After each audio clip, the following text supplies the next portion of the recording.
ಸೌಂಡಲ್ಲ. ಆತ್ಮೀಯ ಬಂಧುಗಳೇ ನಮಸ್ಕಾರ. ನಾನು ನಿಮ್ಮ ಪ್ರಶಾಂತ್ ದುರ್ಗ, ರಾಜ್ಯ ಸಲಹೆಗಾರರು, ಕರ್ನಾಟಕ ರಾಜ್ಯ ರೈತ ಹಿತರಕ್ಷಣಾ ಸಂಘ. ಬಂಧುಗಳೇ, ನನ್ನ ಮನೆಗೆ ಇಬ್ಬರು ಅತಿಥಿಗಳು ಬಂದಿದ್ದಾರೆ.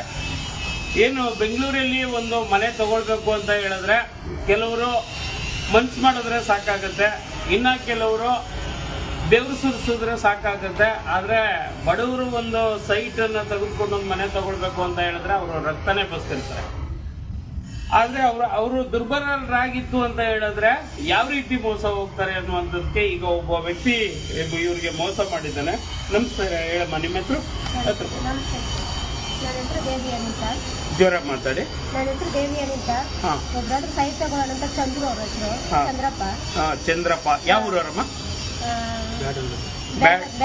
ಬ್ಯಾಟ್ರಾಯಿನ್ ದೊಡ್ಡಿ ಅಂತ ಹೇಳಿದ್ರೆ ಕಗ್ಲಿಪುರದಿಂದ ಮುಂಭಾಗದಲ್ಲಿ, ಅಂದ್ರೆ ಬನ್ನೇರಘಟ್ಟ ಪೊಲೀಸ್ ಸ್ಟೇಷನ್ ವ್ಯಾಪ್ತಿಯಲ್ಲಿ ಬರುತ್ತೆ ಬ್ಯಾಟ್ರಾಯಿನ್ ದೊಡ್ಡಿ.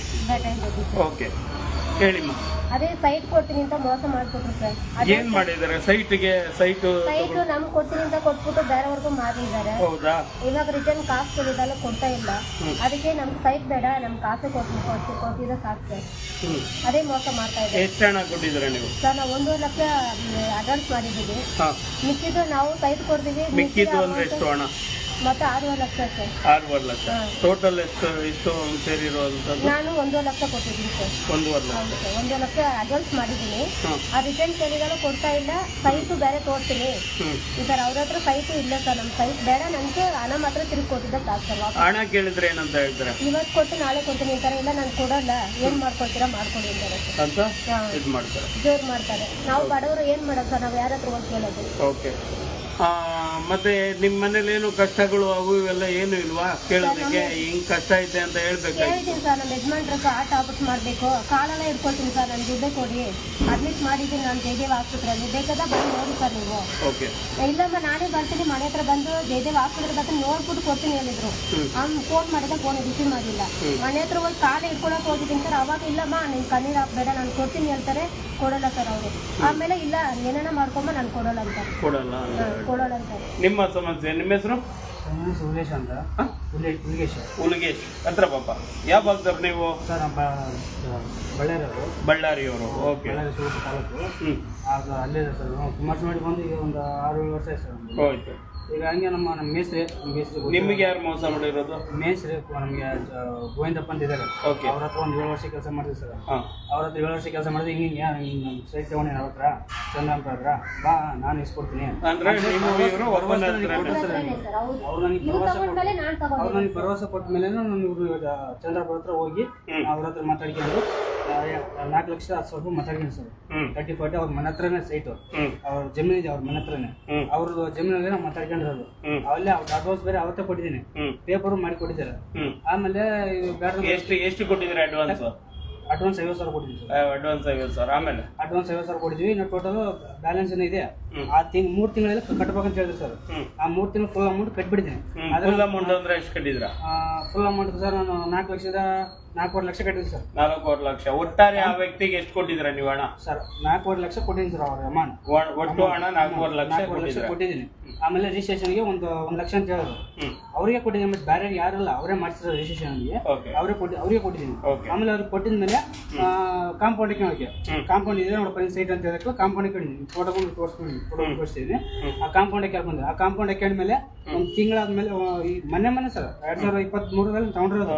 28/4/2023 ತಗೊಂಡ್ರೆ 1 ವರ್ಷ ಕಾಡ್ತೀವಿ ಸರ್.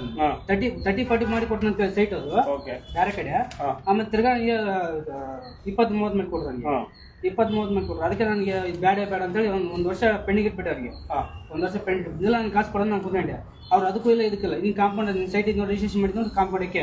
ಈಗ ಸೈಟ್ ಹತ್ರಕ್ಕೆ ಹೋಗಿ ನೀವು ಏನ್ ಮಾಡ್ತಾರೆ ಸರ್? ನಾನು ಸೈಟ್ ಹತ್ರ ಹೋಗಿ ಕಾಂಪೌಂಡ್ ಹಾಕ್ಯಂತ ಹೇಳಿದ್ರು. ಕಾಂಪೌಂಡ್ ಹಾಕ್ಕೊಂಡು 5 ತಿಂಗಳ ಮೇಲೆ ಮತ್ತೆ ತಿರ್ಗಾ 5 ತಿಂಗಳ ಗಂಟೆ ಏನು ಡಿಸ್ಟರ್ಬ್ ಇದ್ದಿಲ್ಲ.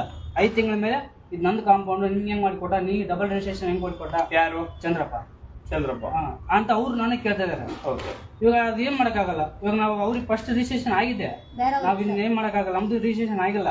ಅದೇ ಮತ್ತೆ ಇವ್ರಿಗೆ ಕೇಳಿದ್ರೆ ಸರ್ ಆಯ್ತಪ್ಪ ನಿನ್ ದುಡ್ಡು ನೀನ್ ಕೊಡ್ತೀನಿ ಅಂದ್ರೆ ನಿಮ್ಗೆ ಇವ್ರಿಗೆ ಮಾಡ್ಕೊಟ್ಟಂತ ಸೈಟ್ ನಿಮ್ಗೆ ಇವ್ರದ್ದು ಬೇರೆ. ಇವರು ನಮ್ಮ ಇವ್ರ ಯಜಮಾನ್ರು ನಮ್ಮ ಹತ್ರ ಕೆಲಸ ಮಾಡ್ತಿದ್ರು, ನಮ್ಮ ಮೇಸ್ ಹತ್ರ.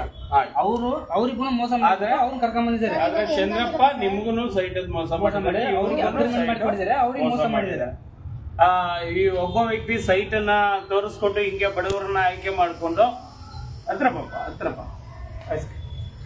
ಸೈಟ್ ಅನ್ನ ಈ ತರ ಬಡವ್ರ ಹತ್ರ ಎಲ್ಲ ದುಡ್ಡು ಇಸ್ಕೊಂಡು ಈ ಅಮ್ಮ ಬಂದು ಹತ್ಕೊಂಡು ಬಹಳಷ್ಟು ಹೇಳಿದ್ರು. ನನ್ನ ಗಂಡ ಎಂತ ಪರಿಸ್ಥಿತಿಲಿ ಇದ್ರು ಕೂಡ, ಎಷ್ಟು ಗೋಗರಿದ್ರು ಕೂಡ ಕಣ್ಣೀರ್ ಹಾಕಿ ಕೈ ಮುಗ್ದಿದ್ದೀನಿ, ಕಾಲು ಮುಗ್ದಿದ್ದೀನಿ, ಹಂಗೂ ಕೂಡ ನಮ್ಗೆ ಬೆದರಿಕೆ ಹಾಕ್ತಾರೆ.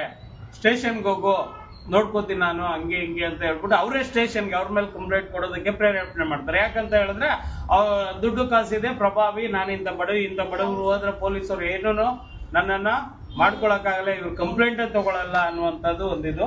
ಹಾಗಾಗಿ ಇವರು ನಮ್ಮ ಮನೆ ಬಾಗಿಲಿಗೆ ಬಂದಿದ್ದಾರೆ. ಕಳೆದ ನಾನು ಕೂಡ ಇವ್ರಿಗೆ ಒಂದು 15-20 ದಿನ ಆಯ್ತಲ್ಲಮ್ಮ ನೀವು ಬಂದು, ಆಗ ಅವತ್ತಿಂದನೂ ಕೂಡ ಈ ವ್ಯಕ್ತಿಗೆ ಕಾಲ್ ಮಾಡ್ತಾ ಇದ್ದೇನೆ, ಮೆಸೇಜ್ ಮಾಡ್ತಾ ಇದ್ದೇನೆ. ಬಡವರು ಅವ್ರಿಗೆ ನ್ಯಾಯ ಕೊಡಿಸ್ಬೇಕು ಅನ್ನುವಂಥ ದೃಷ್ಟಿನಲ್ಲಿ, ಆದ್ರೂ ಕೂಡ ಆತ ರೆಸ್ಪಾನ್ಸ್ ಮಾಡ್ತಾ ಇಲ್ಲ. ಹಾಗಾಗಿ ಇವರನ್ನ ನೇರವಾಗಿ ನಾನು ಇಂಥ ಫ್ರಾಡ್ಗಳಿಗೆ ಬುದ್ಧಿ ಕಲಿಸ್ಲೇಬೇಕಾಗಿದೆ. ಯಾಕಂತ ಹೇಳಿದ್ರೆ ಬಡವರು ಎಷ್ಟು ಕಷ್ಟಪಟ್ಟಿರ್ತಾರೆ, ಒಂದೊಂದು ರೂಪಾಯಿನೂ ಅವರು ಎಷ್ಟು ಕಷ್ಟಪಟ್ಟು ಕೂಡ ಹಾಕಿರ್ತಾರೆ. ಇಂಥವ್ರನ್ನ ಹಣ ದೋಚ್ಕೊಂಡು ಬದುಕೋದಕ್ಕೆ ನಿಮ್ಗೆ ಹೆಂಗ್ರಿ ಮನ್ಸು ಬರುತ್ತೆ? ನಾಚಿಕೆ ಆಗಲ್ವಾ? ನೀವು ಮಕ್ಕಳಿಗೆ ಹಾಕ್ತಿರಲ್ವಾ ಆ ತುತ್ತು? ಏನು ಅನ್ನನ ಇವ್ರ ಕಕ್ಕ ಅಂತ ಅನ್ಸಲ್ವಾ? ಇವ್ರ ಮಲ ಅಂತ ಅನ್ಸಲ್ವಾ? ಇಂಥವ್ರ ಹತ್ರ ಕಿತ್ಕೊಂಡು ನಿಮ್ಮ ಮಕ್ಕಳು ಸಾಕ್ಬೇಕೇನ್ರಿ? ಹಾಗಾಗಿ ಈ ವಿಡಿಯೋ ನಾನು ಅವ್ರಿಗೆ ತಲುಪಲಿ ಅಂತಾನೆ ಮಾಡ್ತಾ ಇರುವಂತದ್ದು. ನಾನು ಇವರಿಗೆ ಸೋಮವಾರ ಕರ್ಕೊಂಡು ಹೋಗಿ ನಾನು ಪೊಲೀಸ್ ಸ್ಟೇಷನ್ಗೆ ಬನ್ನೇರುಘಟ್ಟ ಪೊಲೀಸ್ ಸ್ಟೇಷನ್ ಅಲ್ಲಿ ಕಂಪ್ಲೇಂಟ್ ಕೊಡೋಣ. ಓಕೆನಾ?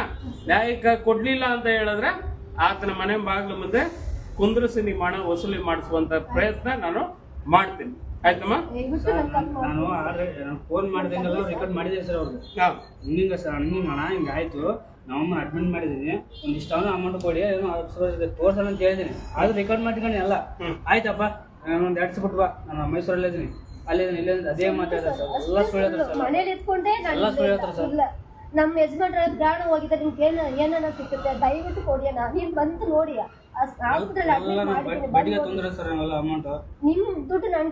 ಆಯ್ತಮ್ಮ, ಬಡವರ ಹಣ ಕಿತ್ಕೊಂಡು ಬದುಕ್ತಾ ಇರೋ ಇಂಥ ನಾಚಿಕೆಟ್ಟವ್ರಿಗೆ ಖಂಡಿತವಾಗ್ಲೂ ನಾವು ಬುದ್ಧಿ ಕಲ್ಸೋಣ. ಆಯ್ತಾ? ಖಂಡಿತವಾಗ್ಲೂ ನಿಮ್ಗೆ ನ್ಯಾಯಬದ್ಧವಾಗಿ ನಿಮ್ಮ ಹಣ ತಲುಪುತ್ತೆ. ಅಳ್ಬೇಡಮ್ಮ, ಆಯ್ತಾ? ಧೈರ್ಯವಾಗಿರಿ, ಬಂದೇ ಬರೋದು. ಮತ್ತೆ ನೀವು ಇಂಥವ್ರನ್ನ ನಂಬಿ ಮೋಸ ಹೋಗ್ಬೇಡಿ. ಆಯ್ತು ಸರ್, ದಯವಿಟ್ಟು ಯಾರ ಹತ್ರ ನಾವು ಹಣ ಕೊಡೋದೇ ಇಲ್ಲ. ನಾವು ಸಾಲ ತಗೊಂಬಂದು ಕೊಟ್ಟಿದ್ದೀನಿ ಸರ್, ಎಲ್ಲ ಹೇಳಿದ್ದೀನಿ ಅಯ್ಯಪ್ಪನಿಗೆ. ಅಣ್ಣ ಈ ಥರ ನಮ್ಮ ಯಜಮಾನ್ರಿಗೆ ಆಫೀಸ್ ಮಾಡ್ಬೇಕು, ಆರ್ಟ್ ಪ್ರಾಬ್ಲಮ್ ಇದೆ, ಅದು ಬೇಡ, ನಿಮ್ಗೆ ಹತ್ರ ಸೈಟ್ ತಗೊಳ್ಳೋಣ ಅಂತ ಎಷ್ಟೋ ಪ್ರಾಬ್ಲಮ್ ಮಾಡಿದ್ದಾರೆ ನಮ್ಮ ಯಜಮಾನ್ರು. ನನ್ನ ಪ್ರಾಣ ಹೋಗೋಕೆ ಮುಂಚೆ ಒಂದು ಸೈಟ್ ತಂದು ಕೊಟ್ಬಿಡ್ತೀನಿ ನಿಮಗೆ, ಆಮೇಲೆ ಏನಾರ ಮಾಡ್ಕೊಳ್ಳೋಣ ಹೇಳಿದ್ದಾರೆ ಅಂತ ಅಷ್ಟು ಹೇಳಿದ್ದೀನಿ. ನಾನು ಫಸ್ಟ್ ಮುಂಚೆ ಹೇಳಿದ್ದೀನಿ, ನನ್ನ ಕೈಲಂದು ಹಣ ಕೊಟ್ಟಿದ್ದೀನಿ ಸರ್. ನನ್ನ ಕೈಲಿ ಹಣ ನೀನು ಕೊಟ್ಟಿಲ್ಲ, ಹೋಗಮ್ಮ, ಯಾರ ಕರ್ಕೊಂಡು ಬರ್ತೀವಿ, ಹೋಗಿ ಕರ್ಕೊಂಬಮ್ಮ. ನನ್ನ ಕೈಯಲ್ಲಿ ಎಣಿಸ್ಕೊಟ್ಟಿದ್ದೀನಿ ಸರ್, ಅಯ್ಯಪ್ಪನ ಕೈಯಲ್ಲಿ. ನಾನು ಯಾರು ಆಯ್ತು, ಕರ್ಸೋಣ. ಓಕೆನಾ? ಈ ದಾಖಲೆಗಳಿದೆ, ಈ ದಾಖಲೆಗಳನ್ನ ಇಟ್ಟುಕೊಂಡೆ ನಾವು ಹೋರಾಟ ಮಾಡೋಣ. ಸರಿನಮ್ಮ? ಒಳ್ಳೇದಾಗಿ.